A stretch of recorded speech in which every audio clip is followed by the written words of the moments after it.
बताइए मेरी गलती क्या है? जनता की भलाई करने के लिए नेताओं से सवाल करना, उनका सामना करना गलत है? गलती तो इन लोगों ने किया है। मैंने तो अपने देश से प्रेम किया है और इसीलिए मैंने सारे देशद्रोहियों को अपने हाथों से मार दिया। इसके सिवा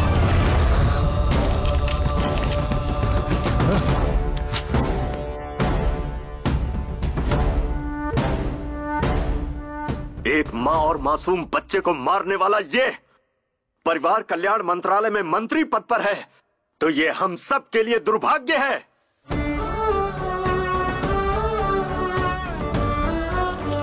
अगर एक पुलिस ऑफिसर सही ढंग से काम नहीं करेगा तो एक कलेक्टर भी नहीं करेगा। अगर एक लॉयर में सच्चाई नहीं रहेगी तो एक गवर्नमेंट ऑफिसर भी सच्चा नहीं होगा। और इस देश में फैले सारे करप्शन की सिर्फ एक ही वजह है, ऐसे गद्दार राजनेताओं का करप्ट होना।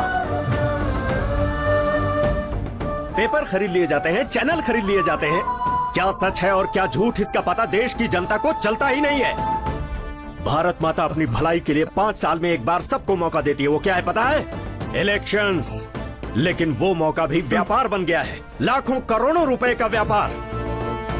और इसकी वजह कोई और नहीं, हम हैं, हम सभी हैं। हम अपनी जिंदगी में खुशी से रहने के लिए बहुत सारे दिन सेलिब्रेट करते हैं। Birthday, marriage day, mother's day, father's day, lovers day, friendship day, AIDS day, यहाँ तक कि लोग अपने डॉगीज का भी बर्थडे मनाते हैं। लेकिन क्या इस देश की सेवा के लिए किसी के पास कोई एक दिन है क्या?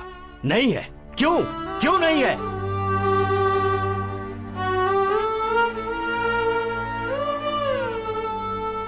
15 अगस्त, 2 अक्टूबर, रिपब्लिक डे के दिन भी सिर्फ छुट्टी मनाने के दिन रह गए हैं। व्हाट्सएप, फेसबुक, ट्विटर जैसे सोशल साइट्स पर मैसेज भेजकर उस दिन की खुशियों को सेलिब्रेट करने में लग जाते हैं।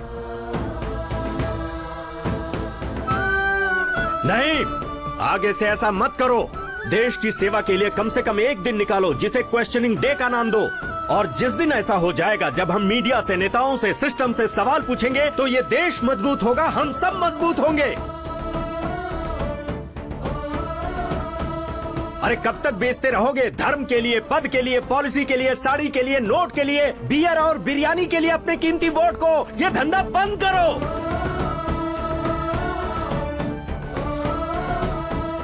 इस बार किसी को भी वोट देने से पहले इस देश के झंडे को जरूर याद कर लेना। अपने बच्चों के भविष्य, इस देश के भविष्य को याद कर लेना। तभी तुम्हारा वोट एक सही पार्टी को जाएगा और सच्चे और ईमानदार नेता आएंगे।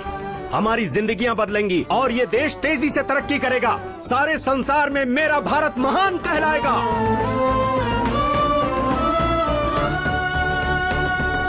एक बात और सुन लो, वोट तुम्हारा हक है। अगर इस वोट को जिम्मेदारी से नहीं डाला तो भारत देश में ही नहीं, इस धरती पर जीने का कोई हक नहीं। जय हिंद।